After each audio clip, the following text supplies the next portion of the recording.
안녕하세요. 오늘은 소설 두 권과 한국 소설 두 권과 그리고 테드북스에서 나온 내 몸속의 우주 책을 여러분들께 소개해 드리겠습니다. 예전에 북하올 영상 찍으면서 바리대기에 관련된 짧은 또 소개를 했었는데 읽기는 예전에 다 읽었어요. 그런데 무슨 말을 해야 될지 몰라서 이거는 소개를 안 할까 하다가 이번에 읽은 책 임성순 작가의 자기계발의 정석, 이 책을 소개하면서 이 책을 그냥 잠깐 언급하려고 들고 나왔습니다. 그 전에 기본적으로 저는 소설을 잘 못 읽어요. 그러니까 전공도 정치외교고, 그리고 복수 전공은 통번역이고, 대학원도 통번역이고, 뭐 다 그냥 기사를 많이 보고, 정치 사회적인 이슈들, 그리고 대학원에서도 나는 이과 계열의 어떤 것을 배운다고 하더라도 지금 현재 막 뜨고 있는 사업, 뭐 의학이면 바이오 시밀러나 그런 것들 있잖아요. 기술이면 IoT, 뭐 이런 것들에 대해서 많이 읽고 접해 왔었기 때문인지는 모르겠지만, 뭐 핑계겠죠. 그냥 문학적 소양이 없는 게 가장 간단 명료한 이유인 것 같은데, 소설을 못 읽어요. 그러니까 소설을 잘 읽냐 못 읽냐에 제가 세운 개념은 소설에서부터 얼마나 많은 것을 뽑아낼 수 있는지, 그리고 사실 속독의 가치가 폄하되고 있기는 하지만, 예를 들면 뭐 빨리 읽는 게 다가 아니다, 얼마나 오랫동안 그 책과 함께 하느냐가 중요한 거다라고 하지만, 사실 그런 말 하는 사람들 정말 책 잘 읽는 사람들이잖아요. 그건 어느 정도 가고 나서, 어느 단계에 이제 도달하고 나서 생각할 거지, 사실 책 잘 읽는 것도 독서력이죠. 저는 책을 이제 어릴 때부터 책 읽는 버릇이 생기지 않아서 그런지 책을 빨리 읽지도 못하고, 그리고 뭔가 성인 ADHD 환자 같은 느낌? 오늘도 이 책 하나를 이제 읽으면서 얼마나 딴 길로 많이 샜는지 모르겠어요. 그런데 그런 딴 길이라고 하는 게 작가들이 생각하기에 독자들이 이렇게 읽었으면 좋겠다는 그런 딴 길이 아니라, 정말 진짜 지대로 삼천포 있죠. 이 책을 읽다가, 예를 들면 이 책을 읽는데 이 주인공이 제 직장 상사랑 뭔가 비슷하다는 생각이 들었어요. 근데 그까지는 오케이. 이렇게 소설 속의 인물과 현실의 인물을 매치시키는 건 뭔가 굉장히 바람직한 독서 방향인 것 같잖아요. 그까지는 오케이인데, 그걸 꼭 친구한테 톡을 해요. 뭔가 늘 옆길로 셀 준비가 상시되어 있는 것 같아요. 그래서 그런 것들로 봤을 때 소설을 많이 못 읽는 것 같고, 그리고 이제 소설을 잘 읽는 친구들과 비교를 해봤을 때, 읽고 나서 확실히 전달하는 이야기가 어땠는지 소개하는 능력이 제가 월등히 떨어지더라고요. 그런 걸 보면 소설을 못 읽는 건 확실한 것 같아요. 제일 큰 건 소설로부터 많이 빼내는 게 없는 거, 많이 느끼는 게 없거나 아니면 분석해내는 힘이 없는 거. 그냥 재밌다 뭐 이러고 그냥 끝. 아니면 거기서 이제 억지로 뭔가를 끄집어내려고 굳이 뭔가 억지로 감동적인 문구를 찾으려고 애를 쓰는데, 그것부터 사실 좀 아닌 느낌이 들었어요. 그래서 각설하고 시작하기에 앞서 그냥 많은 기대를 하지 않으셨으면 하는 그런 바람입니다. 제가 소설에서 정말 많은 이야기를 할 게 없는 것 같아요. 그냥 짧게 이 책이 어땠는지, 대략 어떤 스토리인지만 얘기를 하겠습니다. 임성순 작가고요.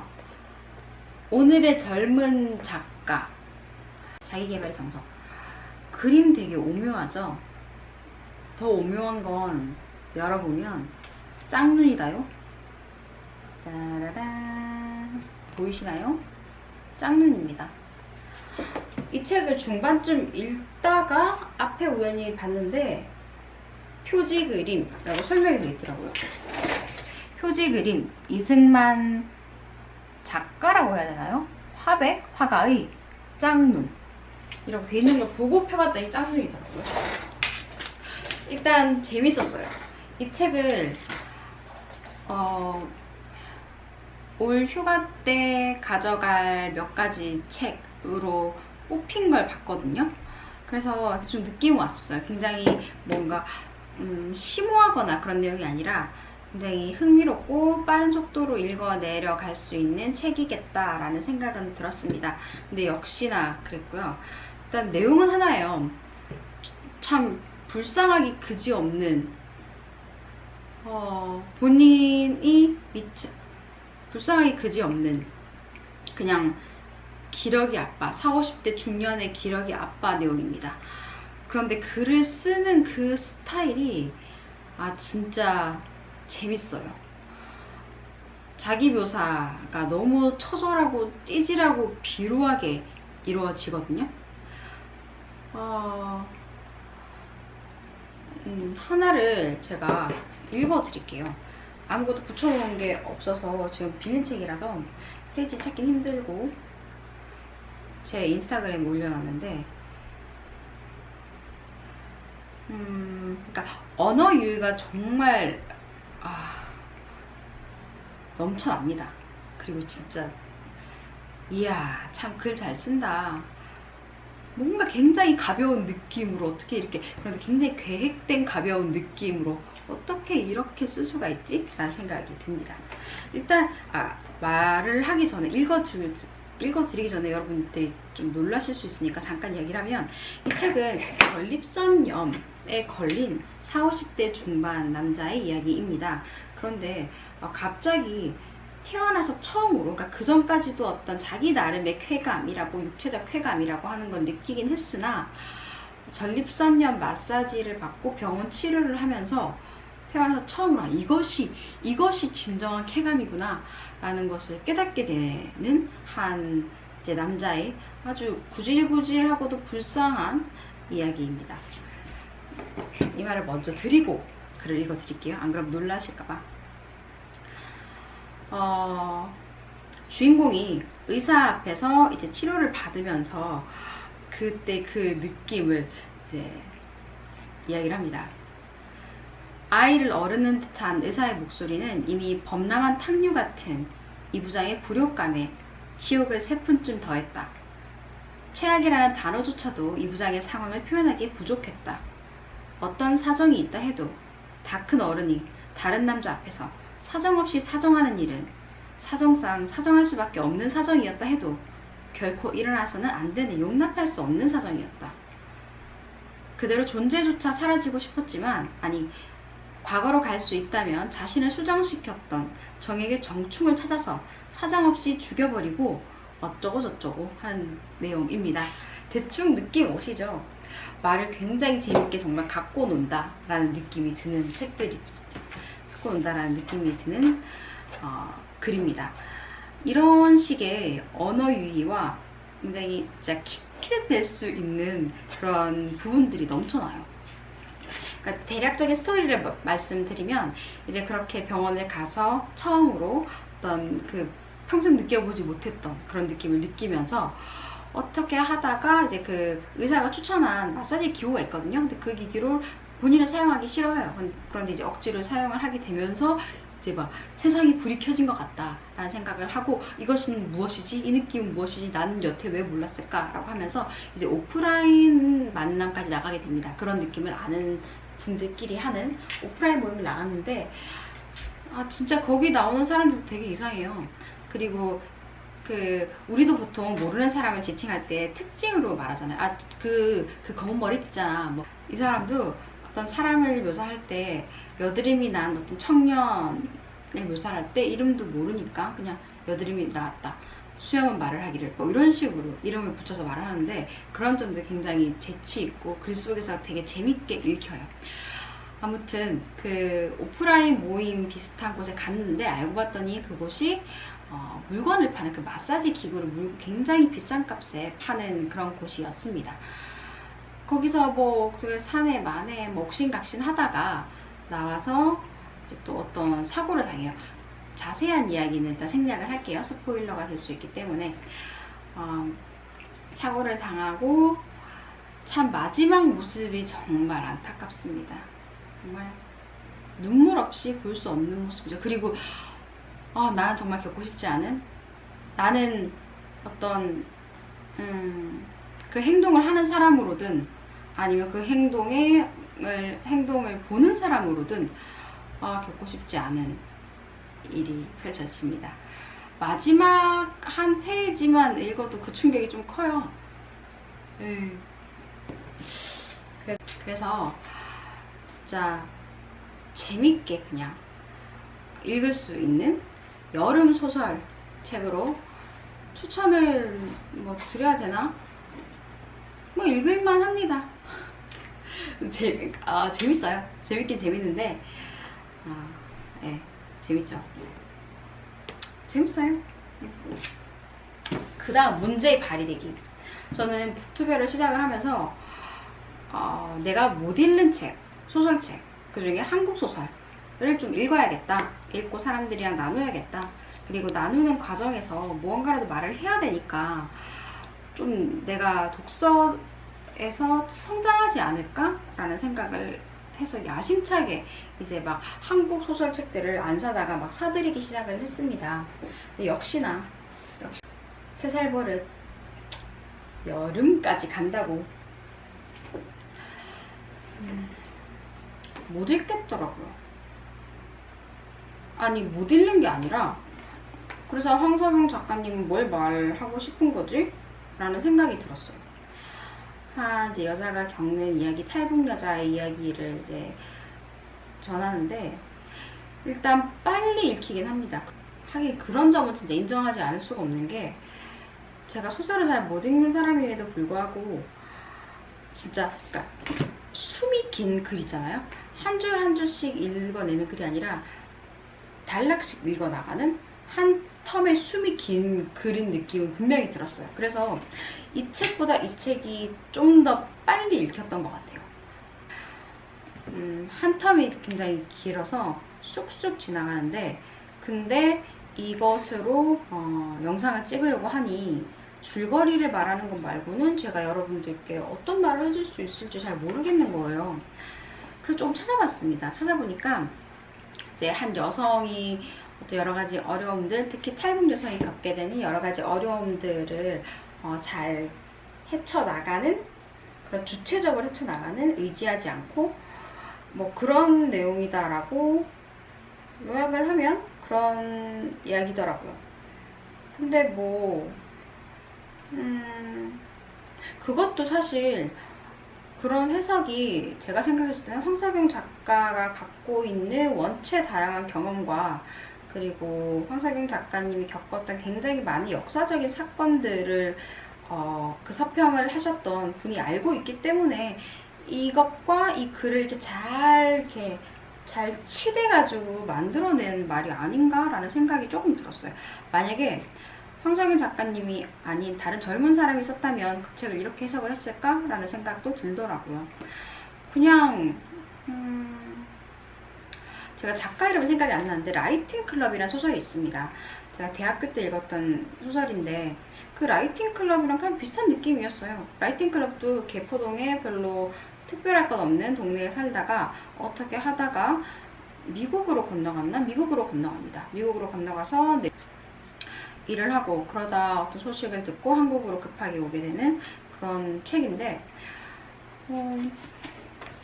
그냥 그런 재밌게 읽을 수 있는 소설과 사실 다르지 않지 않나? 라는 생각이 저는 들었어요. 그래서 모르겠어요. 제가 소설을 이해할 수 있는 능력이 없는 것을 너무 그 소설이 지금 독박을 쓰고 있는 게 아닌가 라는 생각도 들긴 하는데, 다음에 좀 더 제가 소설을 읽는 능력이 향상이 되고 한 소설에서 많은 것을 빼낼 수 있는 그런 소설 만렙을 찍을 때 다시 한번 읽어보도록 하겠습니다. 그 다음 테드북스에서 나온 제목이 내 몸속의 우주.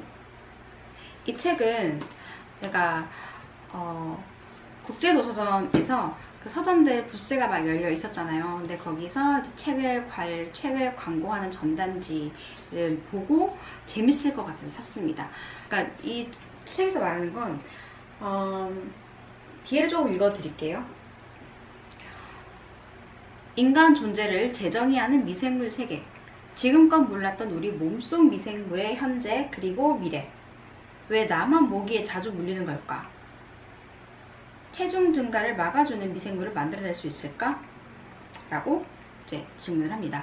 그러니까 우리 몸속에는 세포수보다 총 미생물 수가 훨씬 더 많다고 해요. 그리고 미생물이라고 하는 것이 비단 우리의 어떤 건강상의 문제에만 기여를 하는 것이 아니라 그거 성질, 기질에도 관련이 있고, 그리고 뭐 체중 증가 이런 것과도 굉장히 밀접한 관련이 있다고 합니다. 저도 이 책을 읽기 전부터 그런 이야기를 조금 많이 들어왔어서 더더욱 이 내용이 설득력이 있었던 것 같아요.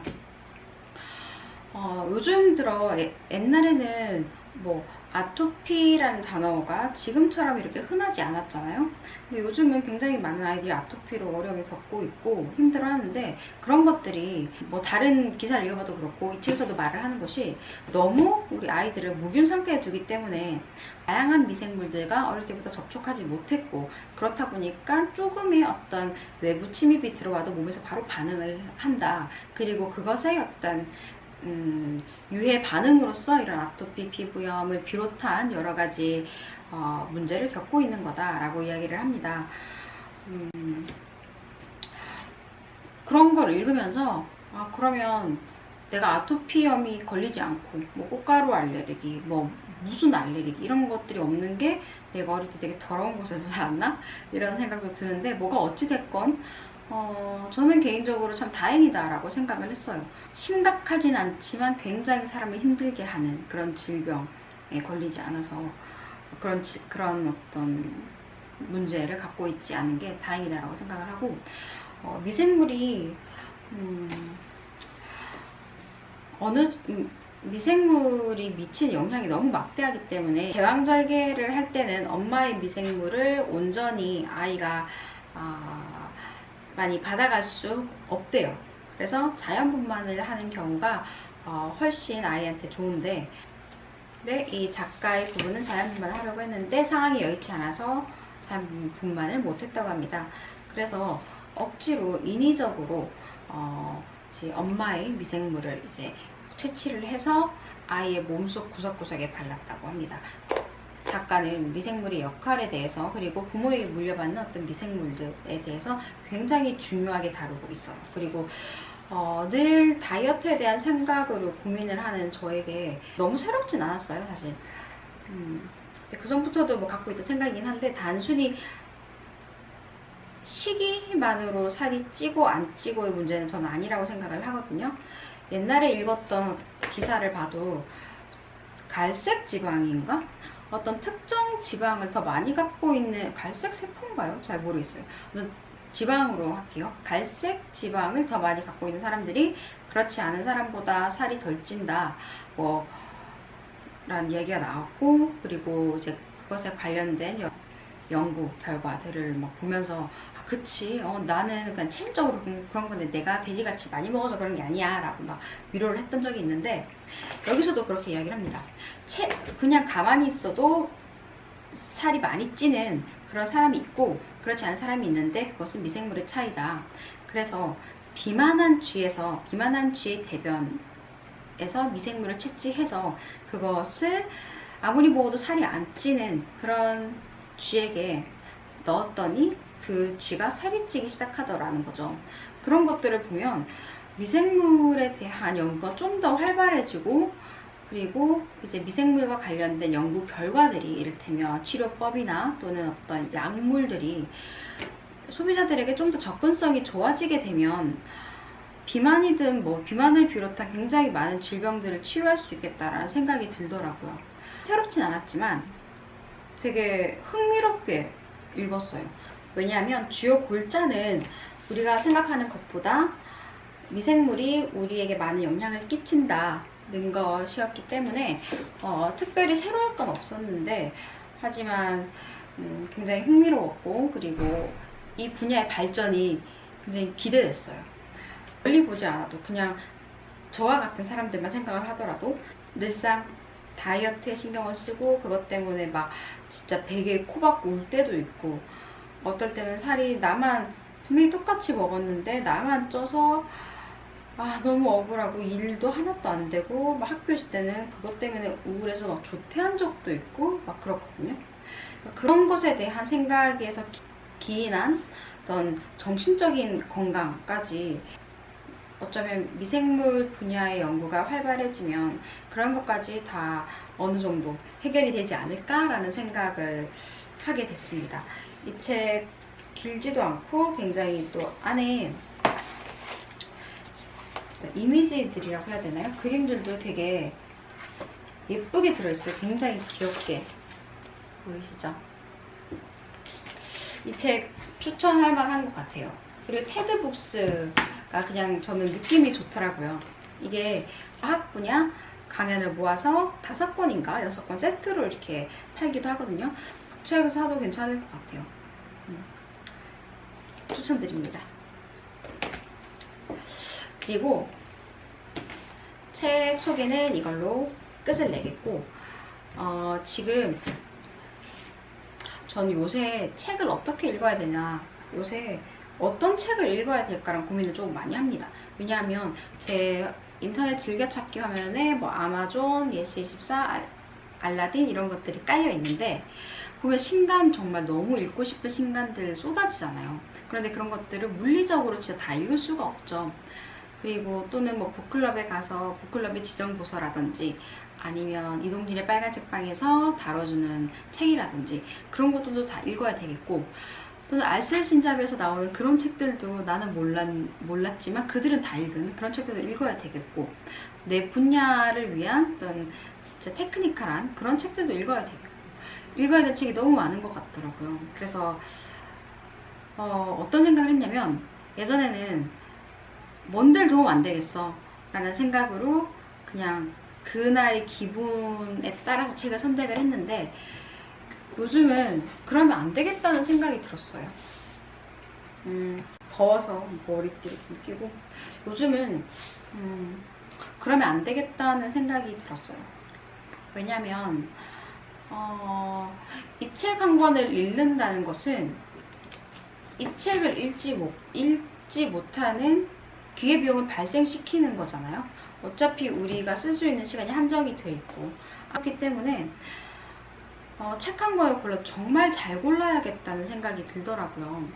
그래서 지금은 나를 진짜 변화시킬 수 있는 책이 어떤 것일까, 그리고 또 나를 변화시키는 데만 집중하지 않고 내가 한 번씩 정신적으로 약해져 있다든지 또는 뭐 위로를 받고 싶다든지 할 때 이제 읽는 책들, 좀 말랑말랑한 책들 있죠. 이 책들과 나를 앞으로 성장시킬 수 있는 그런 책들의 비율을 어떻게 해야 되는지에 대한 고민을 정말 많이 하고 있습니다.